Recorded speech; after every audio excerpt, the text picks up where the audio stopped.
Was geht ab, meine Traders Troopers? Heute ist Tag 19 hier bei Project Pancho, einer kostenlosen YouTube-Videoreihe, in der ich dir meine Erfahrungen aus dem Daytrading teile und versuche von A bis Z alles zu covern, damit du ein profitabler Trader wirst. Heute geht es um ein sehr besonderes, sehr wichtiges Thema. Eigentlich habe ich heute auch wieder was anderes geplant, aber es ist sozusagen etwas dazwischen gekommen. Und zwar geht es heute um Consistency, also Kontinuität. Etwas zu starten und es auch bis zum Ende durchzuziehen. Wie viele von euch wissen, zu dem aktuellen Zeitpunkt ist das YouTube-Thema für mich wirklich einfach nur eine persönliche Angelegenheit. Ich möchte hier Leuten das Traden beibringen und zwar komplett kostenlos. Für mich persönlich macht es keinen Benefit, es hat keinen Vorteil, es macht mir eigentlich mehr Arbeit, was absolut nicht schlimm ist, weil ich es super gerne mache. Und ich sehe ja auch eure Resultate und euer Feedback und das ist für mich persönlich einfach Bombe. Profitabel bin ich mittlerweile schon seit etwas mehr als 4 Jahren. Und das ist auch gar nicht das Problem. Aber heute ist etwas passiert, was mir wieder beweist, dass wenn du kontinuierlich etwas tust und zwar immer und immer wieder und am Ball bleibst, du dafür belohnt wirst. Heute hat Sabio Trade, der Broker, auf dem ich meine Prop Assessments kaufe und bestehe, ein Interview mit mir veröffentlicht und das ohne, dass ich irgendwem hinterhergerannt bin, sondern sie sind auf mich zugekommen, haben mich gefragt, ob ich Lust hätte, aufgrund meiner Performance ein Interview mit ihnen zu führen. Und das zeigt mir einfach, dass es total wichtig ist, am Ball zu bleiben, nämlich jeden Tag, ich habe mir als Challenge gesetzt, jeden Tag ein Video zu veröffentlichen, was euch dabei helfen soll, das Trading Game besser zu verstehen und nach 60 Tagen sollt ihr eine Strategie haben, ein Verständnis von Trading, ihr sollt von A bis Z alles wissen und kennengelernt haben. Das Video ist leider auf Englisch, also falls dein Englisch nicht so gut ist, ich habe auch deutsche Untertitel eingestellt, also gerne anschauen. In dem Video erfahrt ihr auch einfach meinen Werdegang, ihr erfahrt sehr vieles aus der Vergangenheit, was auch vielleicht interessant sein könnte, also wo komme ich überhaupt her, wieso bin ich auf einmal hier? Und der Sinn des heutigen Videos ist einfach, du musst jeden Tag aufwachen, du musst jeden Tag an die Charts gehen, du musst jeden Tag traden und du musst jeden Tag den Kampf gegen dich selber bestehen. Warum ich das heute als Lektion mit eingebaut habe, ist, ich mache dieses YouTube-Thema seit vielleicht 3,5 Wochen und trotzdem, obwohl ich irgendwie durchschnittlich 40 Views auf meinen Videos habe, habe ich ein Achievement erreicht und zwar, es ist ein Partner auf mich zugegangen und hat gesagt, hey, wir würden dich gerne interviewen. Und das ist natürlich ein großer Milestone und das wäre nicht passiert, wenn ich nach dem zweiten Tag gesagt hätte, ich poste jetzt keine Videos mehr, weil es für mich mehr Arbeit ist, es ist unprofitabel, es bringt mir persönlich nichts, also finanziell in dem Sinne. Und genau das gleiche ist mit dem Trading. Du wirst die erste Zeit nicht profitabel sein, du wirst nichts davon haben, es wird dich stressen, es wird dich nerven, es wird trocken, es wird nervig, das ist einfach so, das gehört zum Game dazu. Aber wenn du am Ball bleibst, dann wirst du irgendwann mal an dein Ziel kommen und während du auf diesem Weg zu deinem Ziel bist, kommen immer mal wieder so kleine Cherries, also so kleine Kirschen, die dir den Tag versüßen und die dir einfach noch das Signal geben, du bist gerade auf dem richtigen Weg. Und genau das möchte ich euch heute zeigen. Wer Bock hat, bleibt jetzt dran, schaut sich das Video an. Ihr erfahrt dort sehr viel von mir. Eine Sache noch, ich lebe nicht in Kasachstan, da haben sich die Kollegen von Sabio Trade ein wenig vertan, aber absolut nicht schlimm. Ich wünsche euch jetzt viel Spaß mit dem Video. Prop Chat. Ultimate Insights of Trading with Sabio. Hey everybody, and welcome back to Prop Chat, the podcast where we talk to real traders doing real work inside the prop trading world.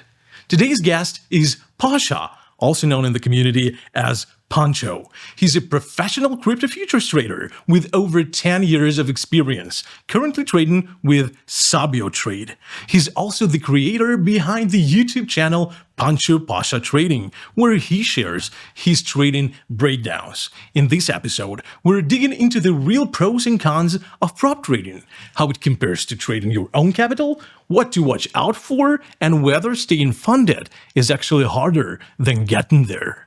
So he's 32. He's currently living in Kazakhstan, but planning to move out to Malta. He's the owner of the Pancho Pasha Trading channel. Ladies and gentlemen, Pasha. Hello, Pasha. First of all, I'd like to thank you for accepting our invitation and becoming a guest here on our podcast. It's so great to have you here. Thank you for having me. Hi. Great. So let's warm up with a quick little game which I called This or That, the pain game. I'm going to throw a few pairs, trading related dilemmas at you, and you just tell me what's tougher for you personally. No explanations needed unless you want to elaborate. So if you're ready, we can start. Cool. Yeah, let's start. All right. Let's start. The first one. What's harder? passing the assessment or staying funded? Staying funded, definitely. Passing is just a door opener, I would say. All right. Another one. What's harder, taking a loss or missing a great setup? Missing a great setup. Losses are part of the game. Missing a great setup is pain in the ass. All right. I see. Another one. Bitcoin or altcoins? Definitely altcoins. Bitcoin is the king, and altcoins are just a jungle with a lot of traps. All right. Let's say trading after a win or trading after a loss. Trading after a win, because loss always humbles you, but wins inflates you and makes you overpowered. All right. And the final one. What's harder, scaling up or scaling back? Scaling up. I would say scaling up, definitely. All right, that was fun. Thank you. So let's move on to the main part of our interview. So you've been in trading for over 10 years. So when and why did you start trading professionally? Yes. So I'm into the topic for 10 years. That's right. I started professionally, like really professionally, full-time trading 3.5 or 4 years ago. So it was a long journey, as you can see. And back in the days, I decided to do that because I wanted to have freedom. I didn't like to have people around me, bosses, who are telling me what to do.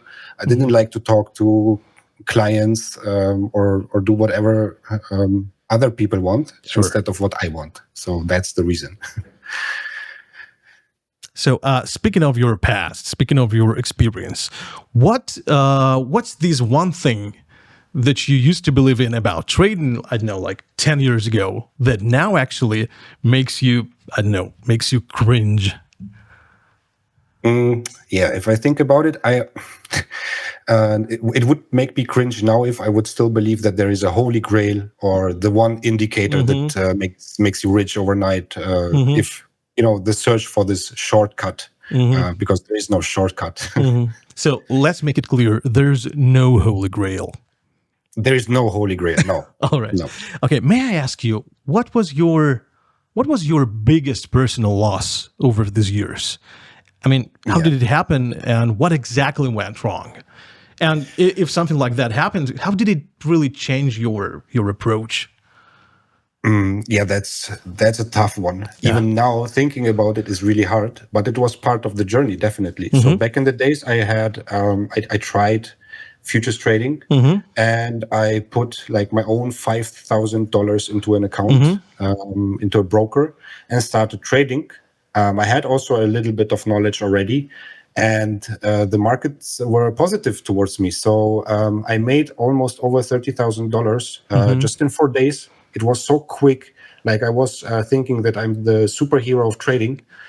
And then I did a mistake. I was like, I thought that I am the king now, and I lost it all due to one decision that I made.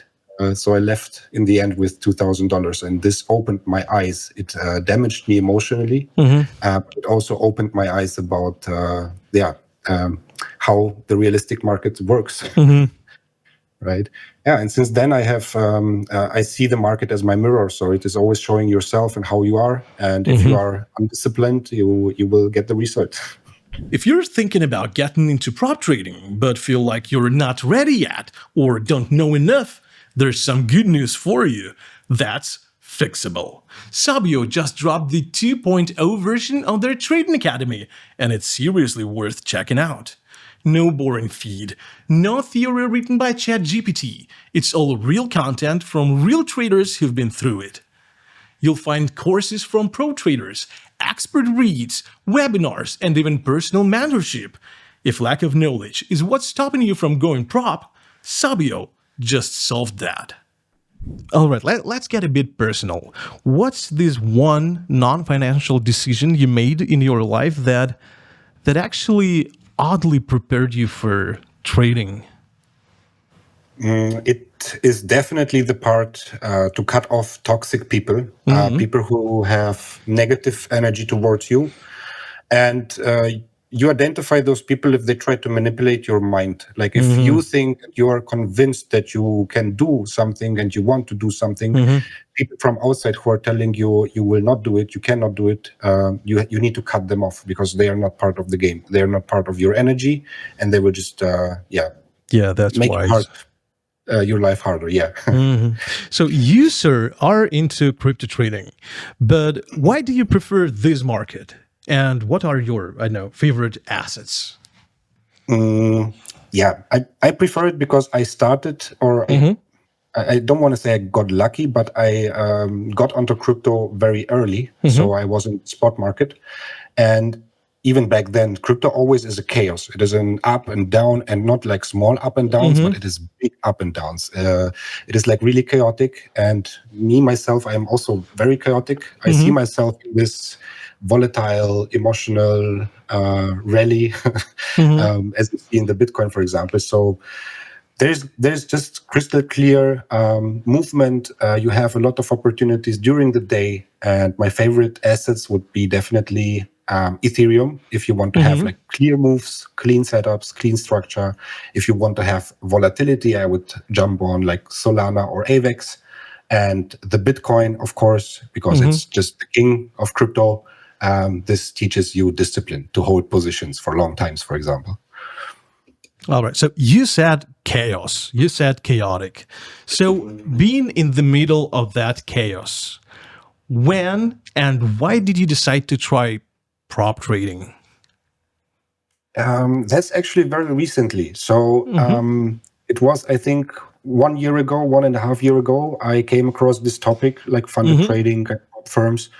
And I really find it interesting because you do not have to invest your own capital and can still get access to huge capital, right, to trade, of course, based on rule sets and stuff. And honestly, this like prop firm rules give you, a more structured way to handle trading. And you can use the funds or the profits you make for different styles, like boosting your own portfolio, for example, right? So this is what I would say about prop trading, yeah. And what were your criteria for choosing a prop firm in the first place? Yeah, so I would take distance from firms which, market with get rich quick stuff and only showing payouts on the landing pages and everything like this. So I look out for transparency, like real reviews, for example, from users, real communities. Sabio has also in the Discord. I like it a lot that people are exchanging there. And fair rules. So we have a lot of prop firms that just change rules in between. So as soon as it comes to your payout, they just change rules and you are not able to pay out again. So stuff like this happens definitely. And this is what I look for. Transparency, fair rules, and no clown circus. All right.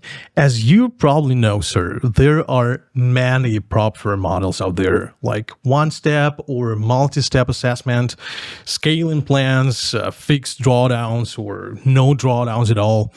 So when choosing the firm, what kind of conditions or fine print would give you, let's say, red flags?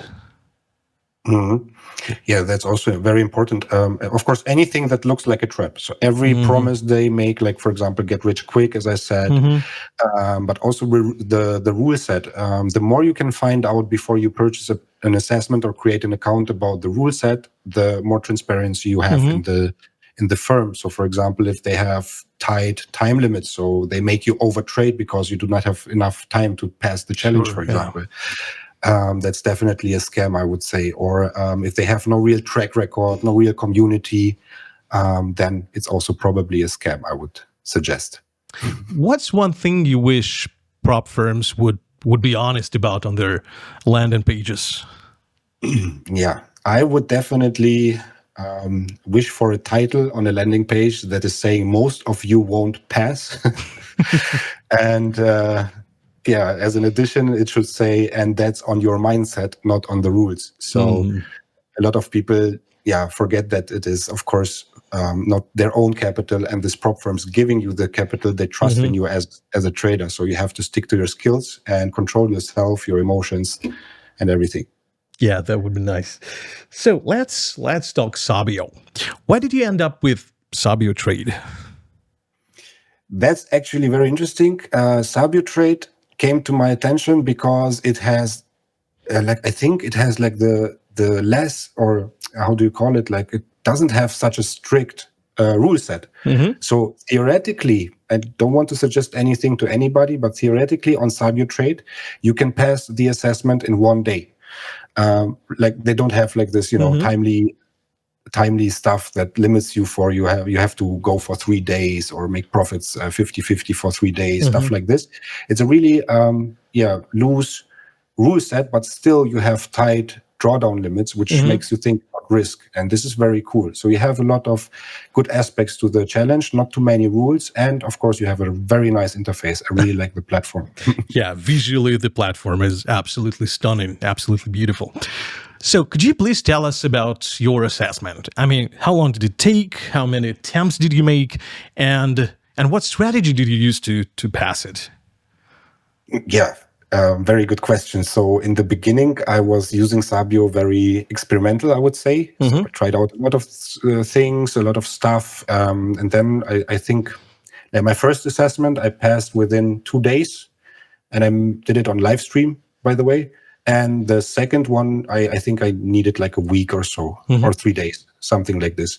So very easy, very nice. And of course, I always say it is not the goal to pass the assessment. The goal is to keep the funded account. Yeah. Right. And what strategy did you use? Sorry. Yeah, my strategy. I use my own strategy. I have it is a common strategy all over the internet, but I use the opening range strategy, where I take like a New York or London opening, and based on the breakouts, I trade in the direction, and I use like fair value gaps to keep safe outbreaks, for example. But that'd be too much to go into detail, I guess. All right, let's compare things. You've traded with your own capital and now with a prop firm, right? So how different do they feel? I mean, for someone who just started out, is prop trading a better entry point than trading, I don't know, their own funds? Definitely, yes. So I would say psychologically wise, based on psychology. So it is totally different. So let's take my example of my big loss back in the days. Imagine back in the days I would have the option to use an account, a prop account with 5K. So it would not hurt as much as it hurted then losing those 5K account, for example, or blowing it. Of course, with your own money, you always have the aspect of fear of losing it. It is a debt, your personal side. And I would say if you want to start off and really try the trading game, understand the trading game, it is a better solution to go to a prop firm, get this capital, try the assessment, because if you use your own money, you can lose it all. On a prop firm, that's not possible. All right, so let's see. How have your strategy and your risk management really changed since you started trading with someone else's capital? That's a good question. I have my own portfolio where I trade my crypto futures and everything. And I also have the prop assessments. But what the prop assessment helped me with is really tighten it up, like having or stick even further to my rule set. Because on Sabio Trade, I cannot use like the full amount of money or like going high risk or whatever. I have to stick to the rule, and it helped me also to tighten up my risk management in my own, let's say, trading. And it overall gave me a little bit tighter risk management systems that I use, having tighter setups about risk to reward ratios, for example. So it really helped me to see it from the other side, having limits that not I set, but others, set for me. So you, sir, have built your own YouTube community, Pancho Pasha Trading, right? Guys, if you speak German, go and subscribe. So I assume that you deal with young traders a lot and probably have many useful observations about their mindset and their, expectations maybe. So what are the most common mistakes or assumptions that new traders make about trading? That's a very good question. I have what I noticed basically in traders who just start off trading, they always they have the knowledge. For example, I mean, we live in a time where you have internet, YouTube, you can learn everything by yourself, right? And I see a lot of people who are starting off who already have a good knowledge of trading, who have the understanding of how it works, what they need for it. But if they go in the market and they start trading first time, and they hit, for example, the stop loss, they say, oh no, now I did a mistake. In my opinion, that's not correct, because if you are a trader and you have a rule set, you have a strategy, and you place a trade based on your rules, like you followed each rule, everything was fulfilled, you set the trade and it landed in stop loss, that's not a mistake. That is just statistics. So a mistake would be if you would not stick to your rules, not to your strategy. This would be a mistake. And I think this is what a lot of young traders or beginner traders see wrong, because they think they're making mistakes, but they're not. They're just doing statistics. In the end, the mistake is not to stick to the rules, right? All right. Speaking of young traders, speaking of newbies, are there any red flags in a trader's thinking that tell you that they're just not ready yet? Yes. Yeah, there are a lot of things. I would say, for example, if somebody, if I hear, I have a signal group, I will be reached tomorrow, for example, it's a big red flag. But also like those people who think that they can jump on the markets and place a trade and be rich overnight. This is not possible. Same with, people who say like, I would just double down my drawdown and recover or something like this.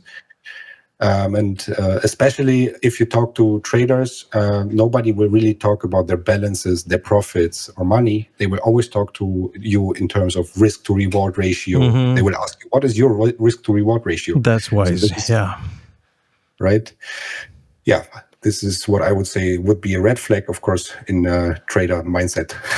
All right. From what you've seen, from your experience, do most funded traders actually keep their accounts? At this point, I would say we can keep it real and say no. I know there are some people who are long-term holding funded accounts. We have also some in our Discord. But I believe most of the people, if it comes to the question, most of the funded traders will not keep it for long. So they will make some profits, and we are humans. We are greedy. We always want more. And if you have a funded account, and especially after you made some profits with it, right? You know that, okay, even though I lose it now, I can still buy another assessment and do it again, right? So you go higher risk. You just, you have a lack of discipline over time, I guess. So, and this is why I believe most funded traders will not keep their accounts. And by the way, if you're watching this and thinking, okay, but how do I adapt my own strategy for prop trading? We've got you covered. At Sabio, you can book a session with our mentor, Oleg, and he's a beast when it comes to optimizing strategies for prop rules. Just tell him how you trade, and he'll spot weak points, suggest improvements, and help you align your approach with prop-style discipline. Seriously, this one conversation could save you weeks of trial and error. So go book it. As you probably know, there's a lot of buzz around payouts. In your experience or observation, how much do prop traders actually earn? I mean, what's realistic? So based on my experience, I would say also like from our Discord, I saw screenshots from people with 50K accounts having payouts of 5 to 8K per month. So that's realistic. That's good. Yeah. But of course, if you take it like slow and secure, I can say like for everything from 1 to 5K in a slow pace is totally possible, I would say. And who is prop trading really not for? Yeah, I think there is a set of people who is definitely not suitable for prop trading.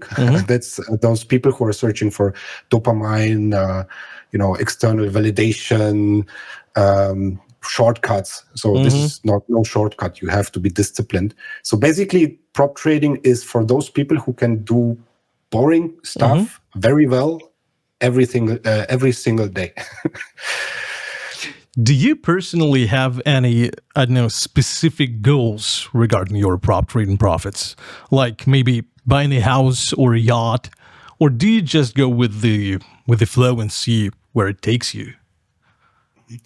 That's also a good point. I see it a little bit different because I'm a little bit different when it comes to prop trading. I trade my own funds, and I also have like prop trading assessments as well. I use prop trading profits more as a fuel to my own portfolio, so I can use the money to purchase more coins, do some more trading with my own funds. So for me, it is more a fuel to fund my own capital, let's say. Right? But definitely, I agree. There are also people who can just live out from prop trading profits and make their dreams come alive, buying houses, whatever. So, in my opinion, that's definitely possible. But for me, it is more like a fuel for my own capital, my own. I'm using the profits to make more on my own portfolio without waiting for my portfolio to grow itself. All right, let's fantasize a bit. If you had to choose prop trading or classic trading with your own capital, and you couldn't do both, which would you stick with and why? Okay. In that case, definitely I would say prop trading. I would always stick with prop trading just because of the fact that I can scale bigger with less stress. I do not have the fear of losing my own money or losing it all one day. Or whatsoever. I always have the option to start over. So I have more room for, let's say, human mistakes, right? So I would say I would go with prop trading, definitely. All right, continuing with some fantasizing. If someone gave you $100,000 of their own money to manage today, how would that change your behavior compared to a prop account? Yeah. First of all, I would never recommend to borrow money for trading from anyone. Sure. Yeah. Despite it, if it is a prop firm, of course, it's their business. But in that case, you have to see it like this. So somebody is giving trust in you. They give you something, and they trust that you will turn it into something. It's the same, like I compare it like with having a child from your friend. So your friend trusts you and gives you his child, and you have to take care. So you are even more considerate about his care, about the child, and you tighten up your rule set to make the child be okay. And the same is with capital from a prop firm. So they trust in you, so you have to put the trust they give you above your ego. You do not have to your own, I want now big money, fast money. This stuff you have to take back and put the trust they give you on top, because it's in the end they are trusting you to use your skills correctly and not your emotions. So in your opinion, what's really worse? Prop trading obligations like drawdowns and maximum daily losses, or the fear of losing your own money in regular trading? I would say losing your own money. Like, this is the biggest fear, is always losing own money. It tackles you differently emotionally as well. So the prop rules just give you a framework. Like, I would say it is like losing your own capital. It hits deeper always, right? So if you have a big loss in your personal account or in your personal finances, it is always like, paralyzing you. So you always have an emotional, at least a small emotional damage from it. If you don't pass an assessment, for example, or hit your max drawdown, you can start over. It's no problem. It's fine. You did not lose like your 20K. All right. As far as I understand, you've changed environments a lot. From Kazakhstan to Germany, and now you're planning on to move out to Malta. So is that your way of staying mentally sharp, or are you just chasing something you haven't found yet? Yeah, if you put it like this, maybe I'm chasing something that I didn't found yet, because Malta was always a big dream of mine, and I never was like very sure to do this step. At the moment, it just has. I don't want to go or to be too political, but I just have a newborn son. He's 2 months old, and for me, Germany is currently not the right place to raise him. And trading gives me the opportunity to make the decision to leave. And that's why I think changing my environment also helps me psychologically. Being in a sunny place, having good people around me, my family, and of course, strong Wi-Fi, which is very important. Yeah, that would be nice. So, but have you ever taken time off from trading? And if you have, what did it show you? Yes, I have, definitely. Talking about my biggest loss before, I took a very long break after that because it really broke me. Like, it was my savings that I lost there. And I took a long time, like almost a year. After a year, I came back. I tried it again. What I noticed at this point was, in the time I was doing the break, I had a reset. It helped me a lot to rethink what I have done before, to understand my mistakes and come back even stronger. And since then, I always, even now, whenever I feel like I'm getting too much into the charts, or my thoughts are too cloudy, I do not like clearly see what I want to do, I just take a break for 1 day, 2 days, even a week, and come back. And whatever this break always shows me is that I always come back stronger and I perform better because I am clearer in my thoughts and in my analytical view.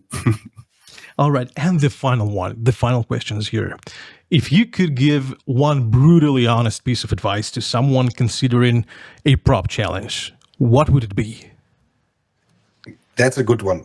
I would definitely suggest that they should forget about passing an assessment the goal. They should focus on surviving after the assessment is done. So keeping the funded account alive. So if you hit it, for example, or if you can make it after the assessment and keep your account for 30 days, it is considered to be very good. So you are very disciplined. And I think then you're halfway through. So seems like that's it. We'd like to thank you for your insights and for your honesty, sir. That was a very deep and very thought-provoking conversation. We're wishing you a great success on your journey with Sabio. Thank you and goodbye. Thank you very much. I really enjoyed it. Great. Bye-bye. Have a great one. Goodbye. You too. Bye-bye. Prop Chat. Ultimate insights of trading with Sabio. And to you, our viewers, if you got value from this convo, don't forget to follow us and Pancho for more information. And hey, if you want to stay sharp between episodes, follow Sabio on Instagram, Telegram, TikTok, and Discord. The links are in the description to this video. And by the way, it's a great day for trading. Just think about it. See you very soon.